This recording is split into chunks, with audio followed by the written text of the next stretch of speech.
a choice that you will make in your life. You will either decide to believe God, believe Him. What He says, you will believe. And by believing, you obey, because that is belief. You will either do that, or you will make decisions that you know better than God. And if you think that you know better than God, you will do what you feel like is a good idea. That is unbelief. Once you lose faith, you will be disobedient. Once you become disobedient, you will not have His favor. Here's what I'm going to do. Do I trust these men?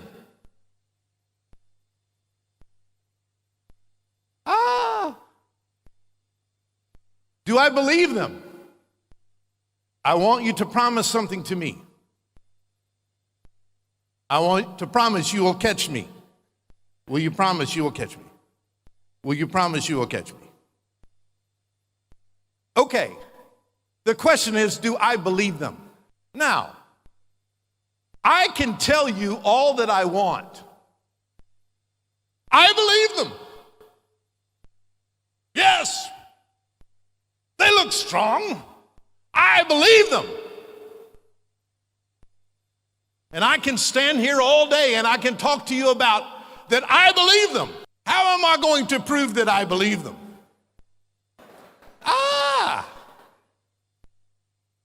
I believe you. I believe you. If you believe them, then you fall. That is the choice you must make. Do you believe God? To the degree that we choose to follow Him, we experience the life He came to give. So if I say to this man, follow me, and I am Christ, John 10:10 says, in me is life. The fullness of life in me, with me, abiding in me is life. And this man is following me. What is he experiencing? Life. Now, what happens if he stops following me? What happens? The very life that emanates from me is not being transferred to him. So it's to the degree that you follow him that you experience life. To the degree you do not follow him, you do not experience life. In following him, the likeness of Christ wears off on us. His own character. We've talked about that. His own character becomes our character. He is shaping, transforming our being.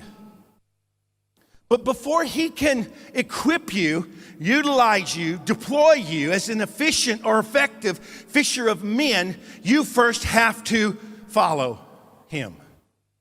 You have to learn from him. A disciple was a student, learner, practitioner, an apprentice. You have to join yourself to him. In the order of things, what comes first? To be with him. To be with him. You see, he doesn't send them immediately out to preach.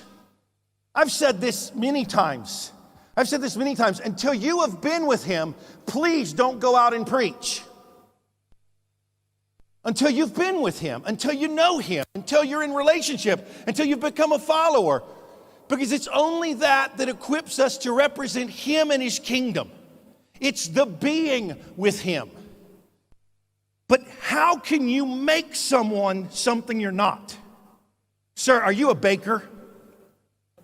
You are not a baker. Could you teach me how to bake a cake? Not at all. Well, I'm going to have to find someone else.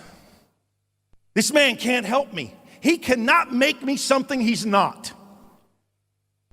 You cannot make a disciple if you are not one. Every calling has a location. When you leave the location, the calling will not be effective. Some of you, either through marriage or through job, allows those circumstances to take you away from your place of location. That's why even before you accept a job, seek God. God's desire is what? To make all of us what? people of influence in every sphere of the society. That is his desire. And when you study from Abraham all the way to today, that's still what he's trying to do.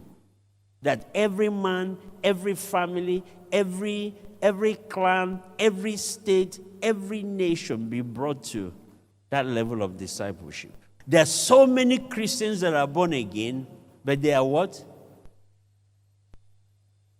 Undisciplined. And God cannot use you unless you have been disciplined. The truth is, after believing, you have to start walking in humility.